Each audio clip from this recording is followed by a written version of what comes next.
कि आपने सोचा जीएसटी कम होने के बावजूद भी हमें सामान पुराने जीएसटी रेटों पर ही दिया जा रहा है, ऐसा क्यों हो रहा है? इसके कई सारे रीजंस है, लेकिन मैं आपको 4 मेजर रीजंस बताता हूं। सबसे पहला रीजन ये है कि जो दुकानदारों ने सामान है वो पुराने जीएसटी रेटों पर ही खरीद रखा है, जिस वजह से वो हमें पुराने जीएसटी रेटों पर ही सामान को दे रहे हैं। जो दूसरा इसका मेजर रीजन ये है कि जो कंपनीज को एमआरपी रेट को अपडेट करने में थोड़ा टाइम लगता है, जिस वजह से मार्केट में पुराने एमआरपी रेटों पर ही सामान घूम रहा है।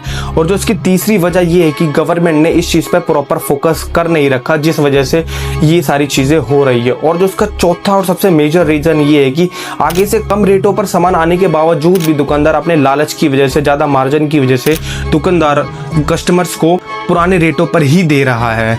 और अब इससे बचने के लिए आप क्या कर सकते हैं? सबसे पहले आप अगर कोई एक्सपेंसिव चीज़ खरीदते हैं 1000-2000 रुपए तक की, तो आप दुकानदार से पक्का बिल मांगिए और उसमें जीएसटी रेट को चेक कीजिए कि वो उस जीएसटी रेट पे दे रहा है या नहीं। और अगर वो पुराने जीएसटी रेटों पर ही बेच रहा है तो आप इस हेल्पलाइन नंबर पे कॉल करके उसकी कंप्लेंट रजिस्टर कर सकते हैं। बाकी ऐसी तगड़ी नॉलेजेबल इंटरेस्टिंग वीडियोस के लिए सब्सक्राइब।